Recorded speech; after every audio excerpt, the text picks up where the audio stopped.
प्रतीक कहलाने वाले सूत महामुनि शौनक मुनियों को परमेश्वरी के रूपों के बारे में और कथाओं के बारे में जब सुना रहे थे, तब मैं भी सुन रहा था।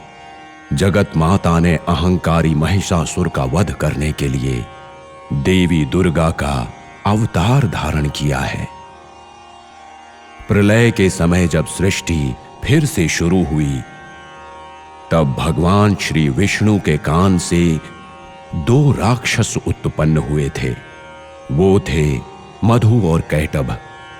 प्रलय के दौरान उस भयानक प्रलय में इतना नष्ट हुआ था कि सृष्टि में आसमान और पानी के अलावा कुछ भी नहीं बचा। राक्षसों के प्रतीक मधु कैटभ और देवताओं के प्रतीक बस त्रिमूर्ति ही बचे थे और कुछ नहीं। जगत माता के वरदान से अमरत्व को प्राप्त करके मधु कैटभ घमंड से भर गए थे। महिषासुर को उसके अहंकार की वजह से मारा गया था। मधु कैटभ को उसके घमंड की वजह से मारा गया। मधु कैटभ दहन से मेधी का जन्म हुआ, वही धरणी है, उसे पृथ्वी कहते हैं। जब शौनक मुनियों को बता रहे थे कि कैसे मधु कैटभ के अंत के बाद पंचभूतों में एक बनकर धरणी का उद्भव हो रहा था।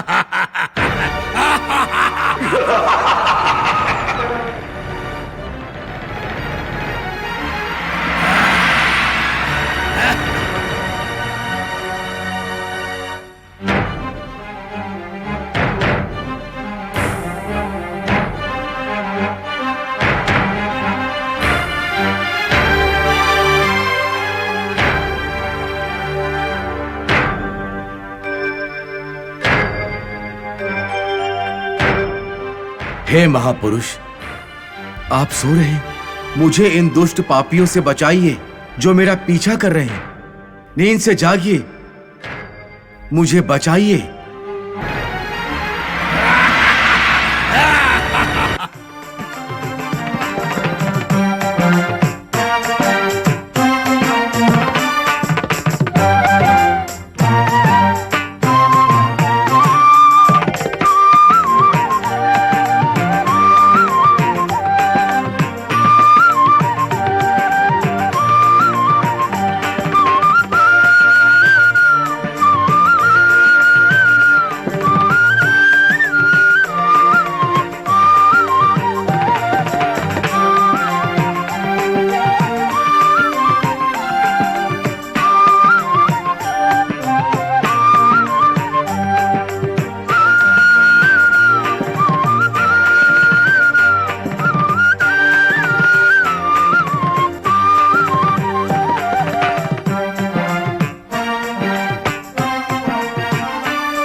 जब मधु कैटभ उनका पीछा कर रहे थे, तब स्वयं को बचाने के लिए उन्होंने आदि पराशक्ति का स्मरण किया।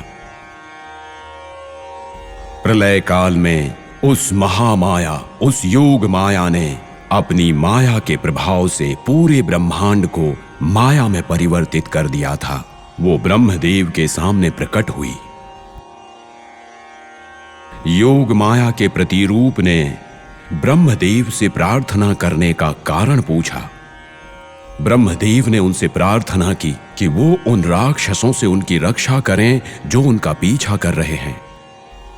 उस योग माया ने कहा कि वो जगन माता का प्रतिरूप है और उनके माया जाल के कारण ही जगत में प्रलय हुआ है। उस योग माया ने बताया कि योग निद्रा में लीन श्री महाविष्णु ही उन्हें बचा सकते हैं, अन्य कोई नहीं।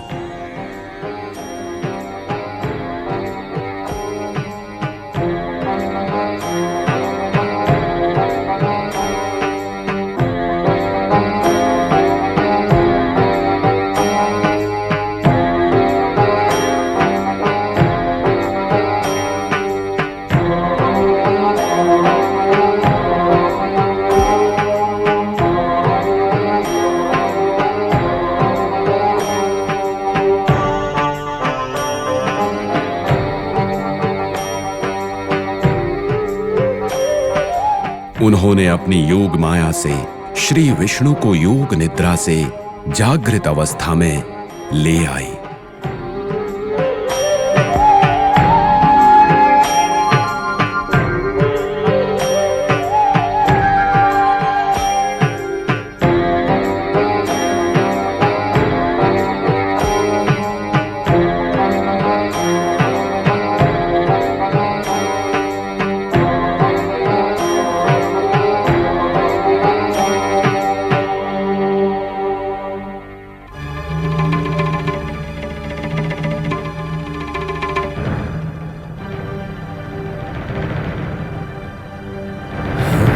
आप यहां?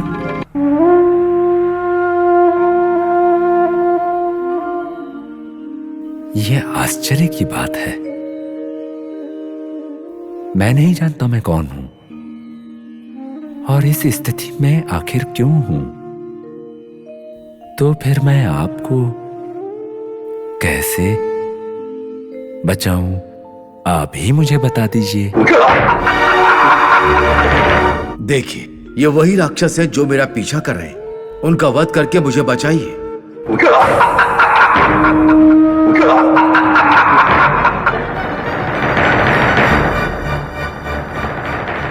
अरे वाह! दुस्साहस, दुस्साहस! अब तक केवल एक था, केवल एक, किंतु अब दो हो गए हैं। ये भला कैसा चमत्कार है? ये समझ से परे है। हाँ भ्राता, वो मैं नहीं जानता, पर इस प्राण जीव का आसन बहुत अच्छा है, बहुत अच्छा है। अब जो भी हो, हम इन दोनों जीवों को अपने बाहुबल से हराकर इन्हें अपने अधीन कर लेंगे और इसके शयन आसन को भी छीन लेंगे। सही कहा भ्राता श्री, सही कहा। अरे ओ प्राण जीव, तुम कौन हो? और कायरों की तरह भागकर आया हुआ अजीब सिरों वाला जीव कहाँ है? तुम स्वयं अपना शयन आसन हमें दे दो, दे दो, अन्यथा हम तुम्हें मार कर तुम्हारा शयन आसन छीन लेंगे। यदि नहीं दिया तो तुम्हें हमसे युद्ध करना होगा। इतना क्रोध क्यों? यदि आपको ये आसन ही चाहिए तो आप लोग मेरे आगे हाथ जोड़कर प्रार्थना करोगे तो मैं तुम्हें वरदान के रूप में स्वयं ही दे दूंगा। तुमसे मांगना है? तुमसे हाथ जोड़ के प्रार्थना करना है। मैं तुम्हें और तुम्हारे शरण में आए हुए इसको, तुम दोनों को युद्ध में पराजित कर दूंगा और इस आसन को हम छीन लेंगे। रुक जाइए। जब वो प्राणों को बचाने के लिए भाग कर आए हैं तो वो युद्ध के योग्य कदापि नहीं हो सकते। तो फिर मैं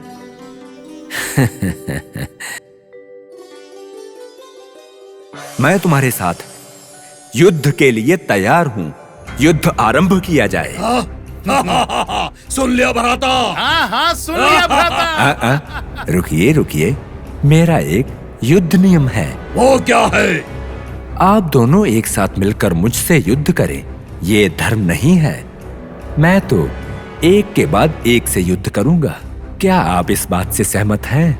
मधु और कैटब जगत माता के वरदान से बहुत ही शक्तिशाली बन गए थे, इसलिए स्थिति कांता श्री महाविष्णु से लड़ना उनके लिए बहुत ही आसान था। एक के बाद एक उनसे युद्ध करते हुए बहुत साल बीत गए। श्री महाविष्णु ने आश्चर्यचकित होकर जगत माता का स्मरण किया। तब जगत माता ने उन्हें मधु और कैटब के जन्म का रहस्य बताया और उनको मिले वरदान के बारे में भी बताया। उसके बाद उन्होंने कपट से मारने की विधि भी बताई। मधु कैटब, आपके युद्ध की प्रतिमा अमोघ है, अपूर्व है। ऐसे युद्ध करते रहने का तो प्रयोजन उचित नहीं है।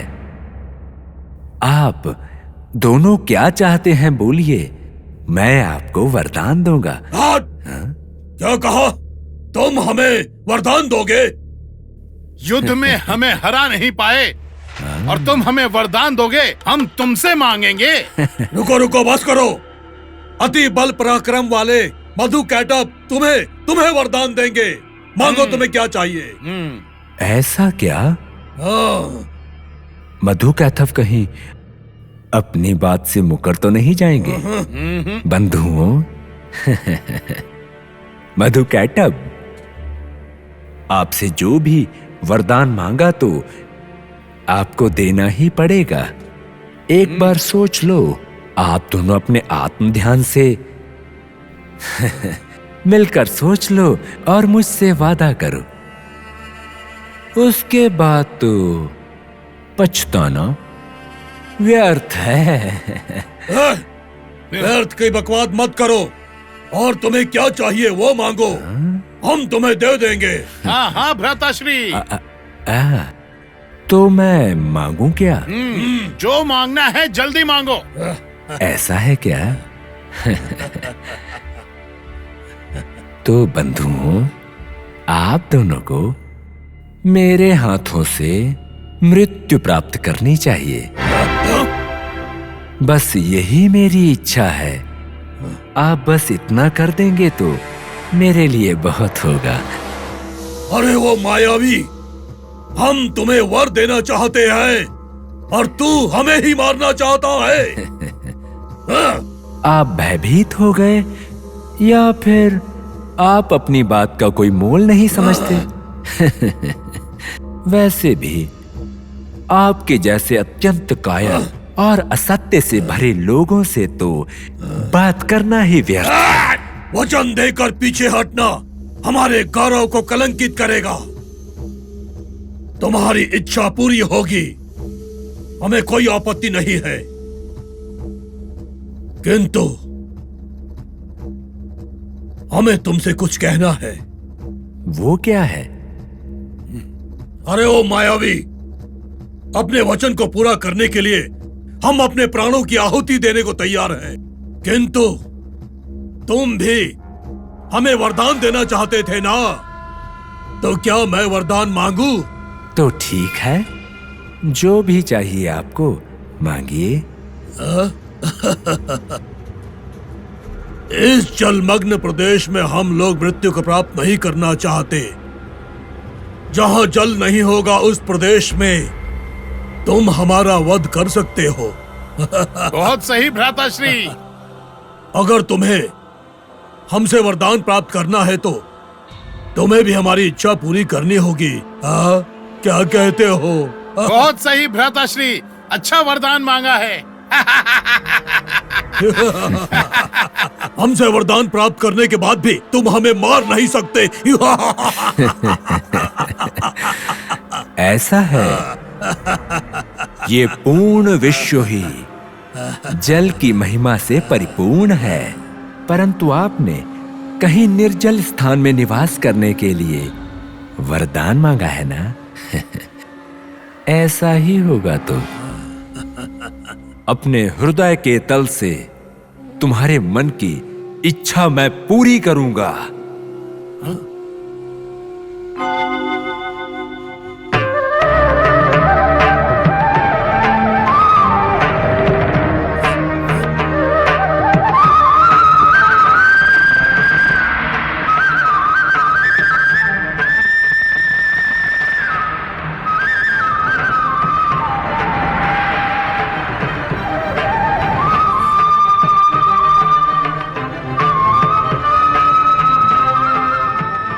मधु कैटअप, सुनो, मेरे घुटनों पर ही तुम्हारा मांगा हुआ निर्जल प्रदेश है। आइए।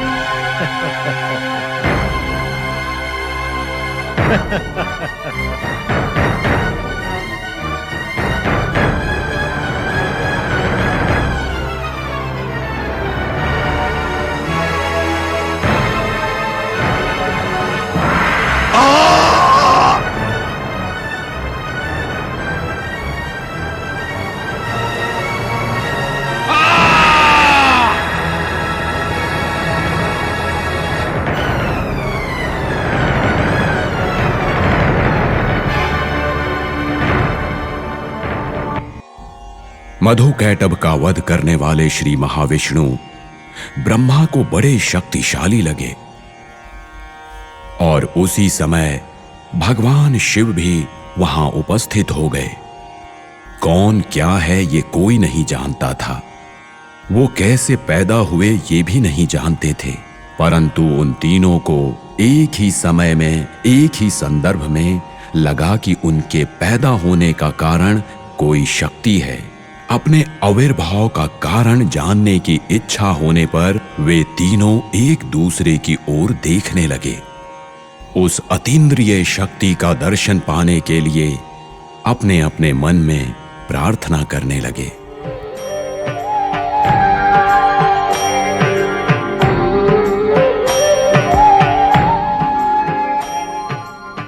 त्रिमूर्तियों, पावन मूर्तियों, आपको पहले की तरह फिर से दिव्य शक्ति दे रही हूँ। सृष्टि के कार्य को बिना रुकावट के चलाते रहना। धन्य माता, धन्य माता, धन्य माता। आदि महाशक्ति, आदि महाशक्ति, आदि महाशक्ति, आदि महाशक्ति।